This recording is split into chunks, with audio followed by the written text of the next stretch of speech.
believer in it. A lot of people will tell you that a good phony fever is a deadlock, but you get a nervous mother, you could wind up in a doctor's office. That's worse than school. Oh hey, you're probably wondering why I'm not in my usual recording space. What's the point? Why try to maintain a professional appearance when I'm coming off of my most unprofessional video yet? Let me explain. One criticism that I see more than anything is that I'm somehow a hypocrite because I discourage certain YouTube critics from harshly criticizing the more technical aspects of filmmaking, when I myself have harshly criticized the technical filmmaking skills of people like Ralph the Movie Maker and Quentin Reviews. But I think that this criticism comes from just how bad I was at explaining my actual thoughts and feelings a little over 2 years ago.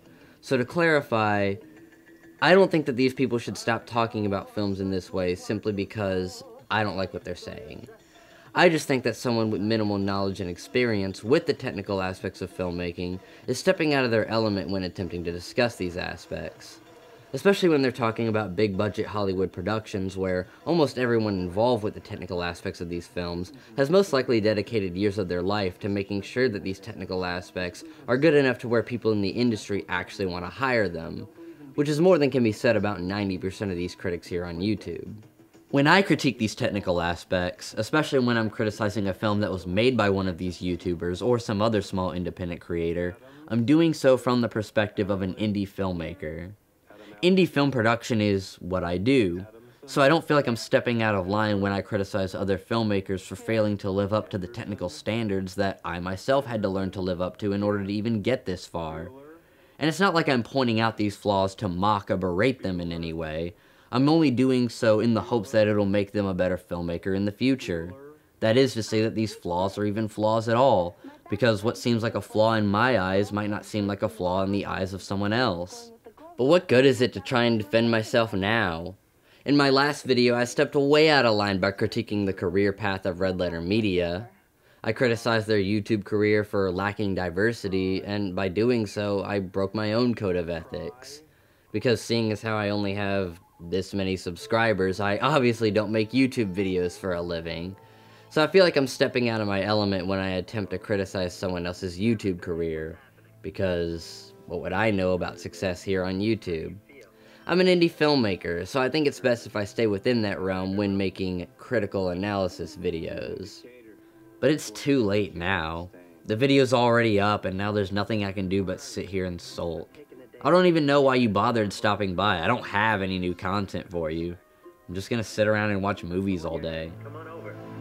I feel like complete shit, Ferris. I can't go anywhere. I'm sorry to hear that. Wait, doesn't Red Letter Media have some movies? Yeah, I mentioned in my previous video that they had made a few movies, but I never thought to actually take a look at them. Admittedly a bit of a misstep on my part, but maybe this is my chance to redeem myself. Maybe I can step back into my element and review Red Letter Media from a filmmaker's perspective. Now let me just find where their movies are so that way I can watch them. Well, first of all of Red Letter Media's films are behind a paywall. On the Red Letter Media website, all of their films cost at least $3 to rent and $7 to buy.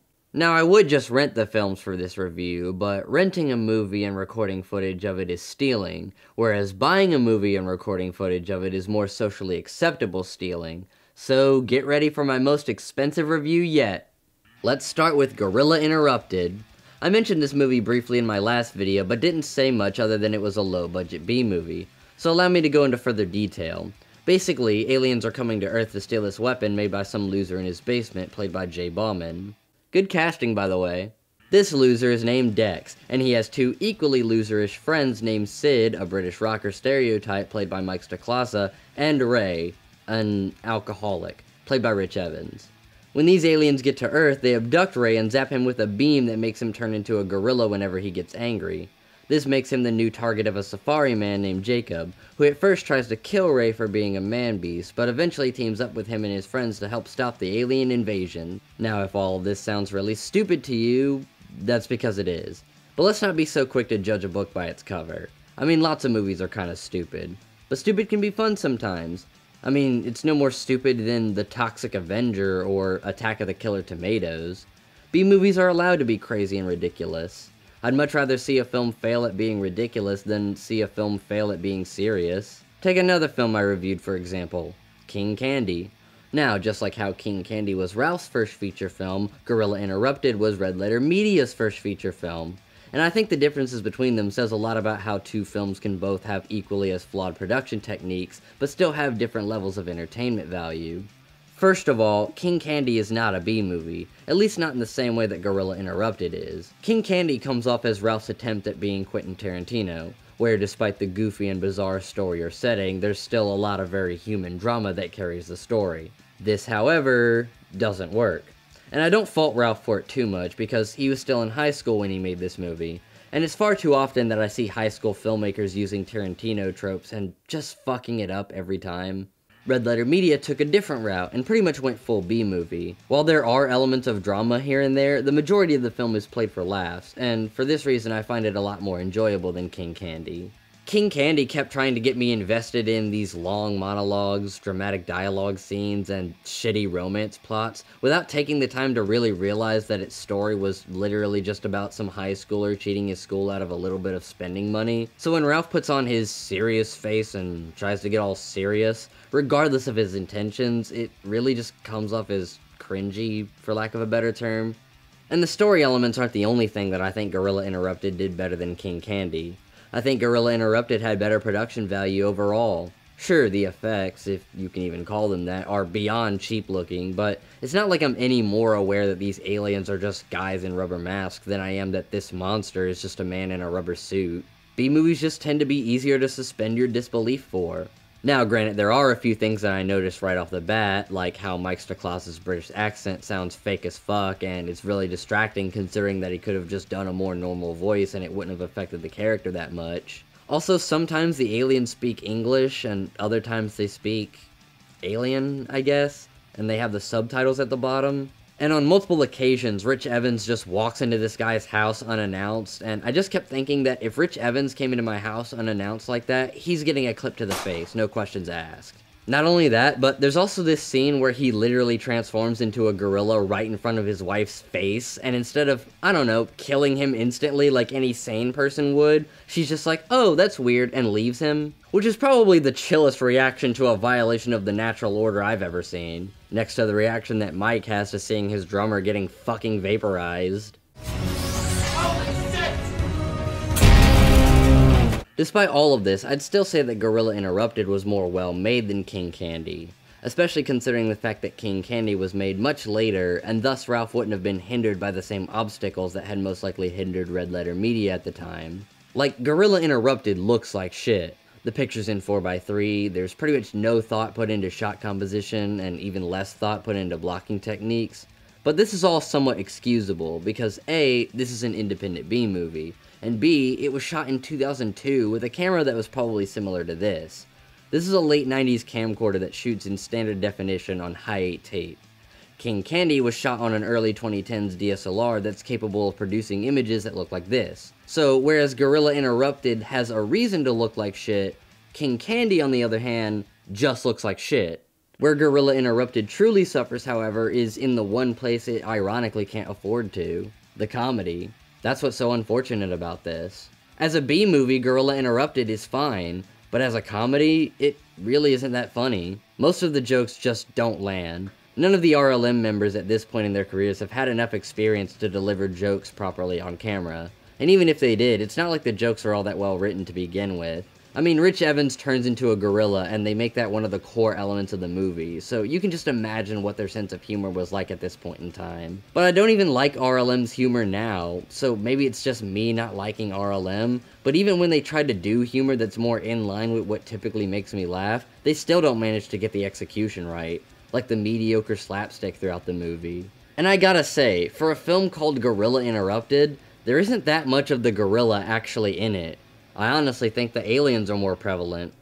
Anyways, that's Gorilla Interrupted for ya. Not that great as a comedy, but as a B-movie, it's actually not that bad.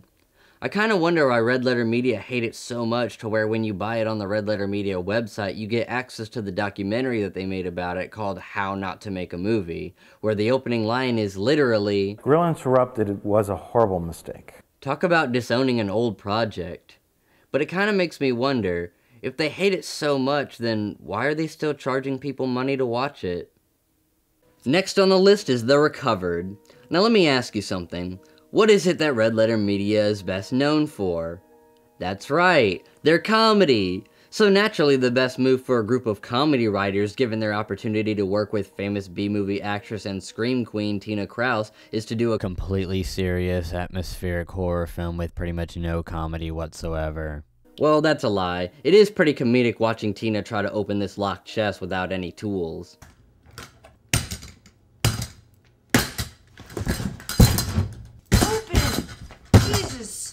This has got to be the worst attempt at opening a locked chest I've ever seen. Whatever's in there, she obviously doesn't give that much of a shit about it. Yeah, I don't really feel like I need to say much in order for you to get the major problem with this film. Basically, the plot revolves around a heavily medicated young woman named Beverly that returns to her hometown for her mother's funeral, but finds herself plagued with thoughts and visions of her mysterious past. Slowly, more and more details about the true nature of her childhood get revealed to us. This is one of those movies that tries to get you really invested so that way the director can pull the rug out from under your feet towards the end and give you one of those bet you didn't see that coming twists. And I gotta admit that I don't think I could have predicted the turn that the story eventually winds up taking. But as much as I like atmospheric horror, this movie really doesn't do it for me. First of all, it's just weird to see RLM doing something non-comedic when comedy is their usual forte, and it's obviously where they excel the most and have had the most success. But that doesn't mean that they can't write something serious and have it be good, and for the most part the writing for The Recovered is not bad. But God is it slow. The pacing is really what kills the film. We're so rarely given any real clues about what's really going on with Beverly. Even when they are, they're usually really vague and don't really give you the feeling that you're any closer to discovering the truth about her disorder. Instead of the visions getting progressively more and more meaningful and intense, the visions just kind of happen, and it's just kind of up to the audience to decide how they feel about them and whether or not they contain any real meaning. Only at the very end does it feel like these visions were happening for a reason. As far as the technical aspects, The Recovered is pretty well made overall. Tina Krause is a pretty well respected actress in her field, and she delivers a great performance, especially when screaming. And appearances from actual RLM members are limited to just a few short cameos as to avoid ruining the dramatic atmosphere with their overall comedic demeanor. The film is shot well and has lots of great atmosphere, from the dark, moody blue light of the house at nighttime to the grimy, harsh lighting during the hardware store scene. The camera movement varies in quality. Sometimes the camera will pan or track forward and it feels natural, while other times the camera movement is shaky and somewhat amateur looking. There's minimal blocking, but what little there is at least done with some sense of direction, so it's at least admirable to see some of the most basic of blocking techniques being used effectively. Much like how Ralph the Movie Maker's Lover felt like little more than just an awkward attempt at a psychological thriller made by someone that predominantly writes comedy, The Recovered feels like RLM's awkward attempt at a serious horror film with fairly similar results. It's not particularly bad per se, but I can definitely think of a lot of other horror films that I'd rather spend $10 on. Feeding Frenzy. Now this is about what I expect from a Red Letter Media movie. The film centers around this guy, Jesse, who I can't decide if they're supposed to be a poor man's Keanu Reeves or a poor man's Kieran Culkin. Oh no, definitely Keanu Reeves. Jesse here works at a hardware store with his buddy Mike Stacklasa. Sorry, Carl. And they both work for, who else? Mr. Plinkett, played by Rich Evans, of course. And obviously with Mr. Plinkett around, the bodies start to stack up pretty quickly, leaving Jesse here suspicious to say the least. Now this goes all the way back down into the basement. There you'll notice I had another unrelated incident with 16 industrial-sized cans of tomato paste by the table saw. I'm gonna go wash the counter, you clean it up! No, Jesse isn't some idiot. Well, I mean, he is, but one thing I should mention is that this is a parody film. Much in the same way that RLM's previous two films were parodies of specific genres, Feeding Frenzy satirizes the puppet monster movies of the 80s like Gremlins and Ghoulies. The only difference is that while their previous two films were only light satire, with Gorilla Interrupted being a B-movie, which is arguably already a satire of blockbuster filmmaking, and The Recovered being a more serious horror film, Feeding Frenzy, on the other hand, goes all out with the satire. Like, it's pretty much a spoof movie with all the characters poking fun at certain 80s film cliches. So while Jesse is dumb as a box of rocks for not noticing that his boss is literally murdering people in the store, that's kind of the joke. And Mr. Plinkett isn't just killing these people for fun, you see. He's actually feeding these people to these things that he keeps locked in the basement of the hardware store. They're pretty much just giant testicles with teeth, and yeah, they look really fake and stupid, but no more fake and stupid than the stupid CGI meatballs from the Langoliers. And that was produced by a big production company and aired on national television.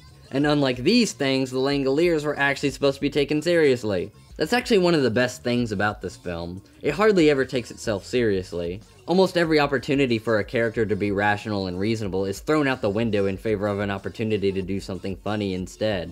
And it honestly works really well for this movie, especially now that Mike and Jay are now more experienced at writing comedy. Gone is the awkward joke delivery from Gorilla Interrupted. Here, Mike and Jay are probably the two funniest characters in the movie. Carl is a hilarious contrast to Jesse with the way he's so indifferent to everything that's happening throughout the movie, and Jay, who plays Jesse's heart attack prone roommate Martin Van Buren, yes, they actually called him that, is hilarious too, since he doesn't really involve himself with the plot and pretty much just exists to make fun of Jesse and in general be a good-for-nothing slob with some of the sassiest backtalk in the entire movie. What can you possibly offer Christine Preston that Kyle Johnson can't? He's got looks, talent, intelligence, money, plus he's a really nice guy. You're like a borderline retarded person. While Mike and Jay aren't the stars of the film, they have more screen time than their short cameos in The Recovered, and trust me, not a minute of it is wasted. Just a moment. I'm gonna put my guts back in. I apologize if this is a bit disturbing.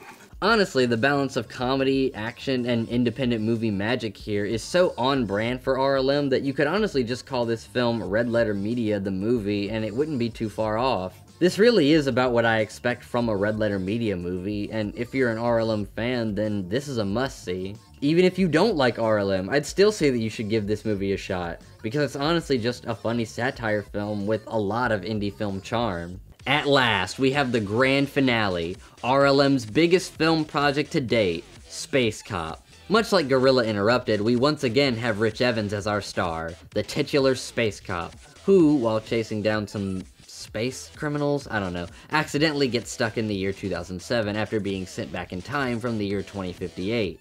I'm holding you to that date, Red Letter Media. You're not gonna get away with lying to me the way Back to the Future did. Space Cop then spends the next 7 years trying to find a way back to his own time when suddenly the space criminals from before show up once more and start to reveal the true nature of their plan. You see, back in 1985, there was this scientist named Dr. Schumann that supposedly invented a device that he said would be a new source of tremendous energy.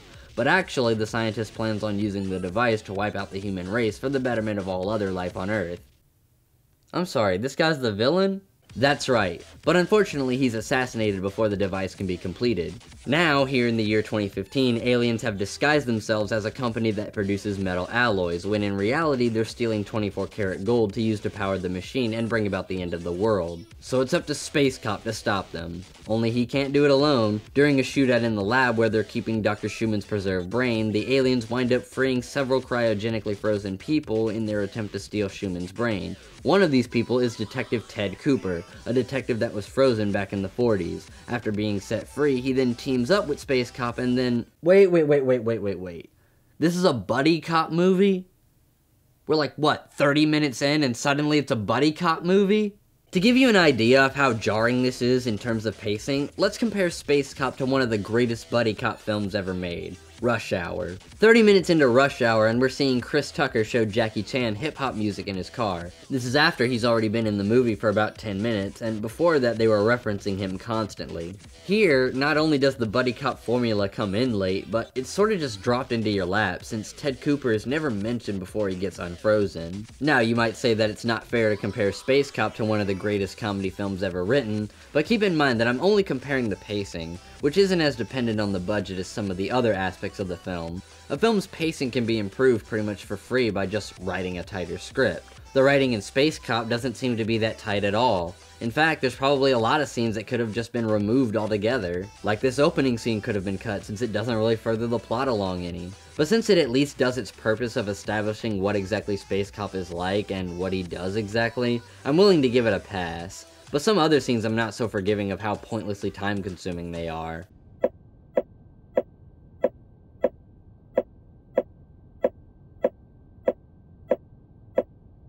Even the cameo from Patton Oswalt, who's the only real celebrity in the movie, is pointlessly long and phoned in.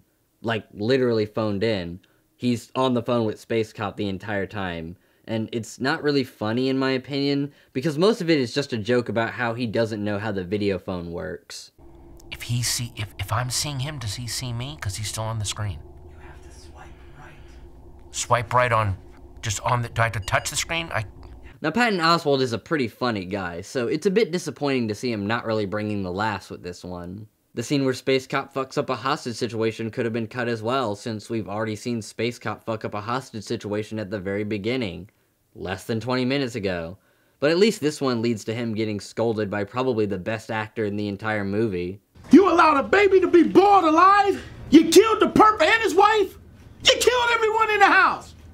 Things couldn't have gone worse! Hey, I didn't kill that baby. The hot water did. How is this guy more entertaining than the actual Hollywood celebrity? There's also the scene where Space Cop and Detective Cooper run into Greg McCool, a guy that's been helping to steal the gold to power the device. He steals Ted Cooper's watch and they chase him on foot and arrest him, but after he's arrested they fail to get any information out of him, pretty much making this entire scene pointless. Especially since they immediately have to go after him again, but this time they lure him out with a trap where Space Cop goes to a local talk show pretending to be a famous rapper obsessed with gold. This lures Greg into the hotel room where he thinks the rapper is staying, and they get photos of him stealing a bunch of fake gold that they left out for him. I can't believe he took all of it. Especially considering how heavy it was. Not to mention big. That one was almost 12 inches long, but he put it all the way in. He took it like a champ. We were waiting so long, too. I didn't think he was ever gonna come. I was getting so tired of being in the closet, but then when he finally came, I could come out of the closet. It was so hot. Yes, homosexual sex is very funny. The scene where Space Cop kills the man that kills his wife in the future while he's still a boy also could have been cut, but at least it has this hilarious death scene. Fuck them kids. Fuck them kids. In all honesty, with how much of this film could have been cut, it just makes me believe that this would have been better as a short film. Which makes sense considering the fact that it was based off of a YouTube video that Red Letter Media made years ago. It's a bit bizarre, honestly, making a fake satirical movie trailer where the whole joke is, hey, wouldn't this be a really shitty idea for a movie? Only to go on and actually make the shitty movie years later. But I shouldn't be so quick to call a movie shitty just because the premise is stupid. So let's see how it holds up as just an independent comedy film. On the technical level, it's about what you'd come to expect from a Red Letter Media project at this point. It's cheesy, B-movie style effects that aren't meant to be taken too seriously. I could go on about the lame effects for literally the rest of the review, but I'm better than that, so I won't bash RLM for not having convincing VFX when the fucking title of the movie is literally Space Cop. And to be honest, the visual effects are honestly impressive. Sure, they're not really convincing, but if you're going into this expecting Star Wars, then you're just out of your mind. Also, visual effects don't exactly have to be convincing in order to be impressive. Like, these sets may not be convincing, but they clearly took a lot of time and effort to put together, and they're certainly better than any set I've ever built for a movie. I'd say the set design is honestly one of the better aspects of the film, because set design is often overlooked in the indie film scene, and to see it actually be given some attention to detail here is pretty refreshing. Not only that, but all the people bitching about movies using too much CGI these days, even though they literally don't, will be pleased with the overabundance of practical effects throughout the movie, which I really gotta give RLM credit for, seeing as how practical effects are very hard to do even with big budget films, so doing it with a project this size requires some serious dedication. Even the post-production effects aren't that bad, and even though they look fake, they still have that B-movie charm to them that's consistent with all of RLM's films so far. But all of these production efforts can only take you so far. At the end of the day, this is still a comedy film, and if you ask me, I'd say that the comedy is probably one of the weakest aspects of the movie. Now, of course, comedy is subjective, so you shouldn't take my word as gospel here, but I don't really think that Space Cop was as funny as Feeding Frenzy, and that's mostly because it all just relies on one joke. Space Cop, the character, is an idiot. He is constantly fucking up, slacking off, distracted, or just otherwise not doing his job. Ted Cooper, while taking his job more seriously than Space Cop, is also an idiot, and is constantly fucking up his job by abusing suspects, overlooking key pieces of evidence, and being way too focused on trying to get Space Cop to actually give a shit. And with a concept like Space Cop, where there's literally aliens and evil scientists, you can easily fuck up any and all potential that this concept has by making the main focus of the film these two incompetent police officers. Because that's funny, right? Police officers that are bad at their job. Isn't it so funny when cops fail to do their job properly? Isn't it absolutely hilarious when police officers of the law act with such blatant disregard for literally everything and everyone around them? Yeah, maybe making a buddy cop movie in today's political climate wasn't the best move, but 2015 was a different time, and hindsight's 2020, so maybe I'm being a bit too harsh. All in all, Space Cop is definitely their most polished movie to date, but it's not the one that I think RLM fans would appreciate the most. If you're seriously an RLM fan, I'd recommend Feeding Frenzy, since that's the one that I enjoyed the most, not even really liking RLM's style. But Mike and Jay are both just too hilarious to not enjoy in that movie. Well, that's the Red Letter Media feature filmography. We had some highs, some lows, but overall, Red Letter Media is actually a group of some pretty competent filmmakers. They're brave enough to do bizarre and labor-intensive B-movies even when they only have shoestring budgets, and they're constantly improving things like lighting, cinematography, VFX, and set design. And even though I didn't like Space Cop, it's honestly impressive just how well the sets were put together and how well the film was shot overall. And it doesn't even matter that I didn't like most of their movies, because they have undeniable filmmaking talent that can never be taken from them by any critic. They made a feature film with Patton Oswalt, and no one will ever be able to take that from them. I will say that it is a bit sad that their most recent movie was in 2016, back when I was still a freshman in high school and just now getting into indie filmmaking, and I'd really like to see what they'd be able to make nowadays, since the indie film scene has changed a lot over the past 7 years. And I hope that they continue to make movies well into the future, because they're honestly really good at it. And I had a much better time watching their movies than I ever did watching any of their reviews. Or at least I would have, if this video hadn't cost me $47.43? Allow me to adjust my demeanor for a more appropriate response. No, seriously. Fuck these guys for putting this shit behind such a massive paywall.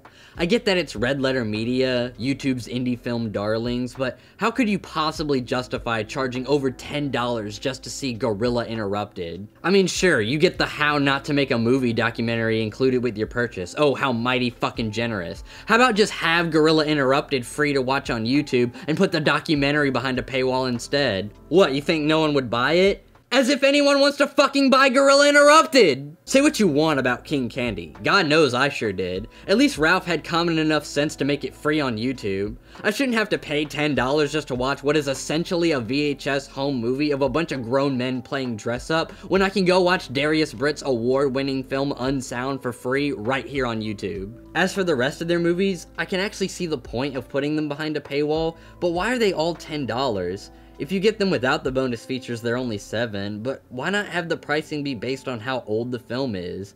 Like, Feeding Frenzy is a lot more well-made than The Recovered, so I'd be willing to pay more money for it. But no, they're the exact same price. Oh, but Space Cop, on the other hand, costs $15! And why is that? I'm guessing it's because it's their newest movie, but it's not like you're getting any more than you do with their other films. You still get the same amount of bonus features, and I doubt that it's more expensive to offset the amount that it costs to make it, seeing as how the movie is nearly 7 years old now, and it's most likely made back all the money it's ever going to make back. So it's your guess as to why they're charging so much. Whew. Glad I got that off my chest. Bogus pricing aside, watching these movies only reaffirmed everything I said in my last video. How Red Letter Media should use their filmmaking talents more often, because you rarely ever see them come out in their reviews. In the end, I'd still like to see more Red Letter Media movies in the future, just so long as I'm not the one paying for them. My name is NeoJesus, and if you like what you see, consider subscribing. I'm always writing, shooting, and editing brand new videos all the time, so there's always something new to look forward to. Here. Adam Lee. Here. Adamowski. Adamson. Here. Adler. Here. Anderson. Anderson. Here. Bueller.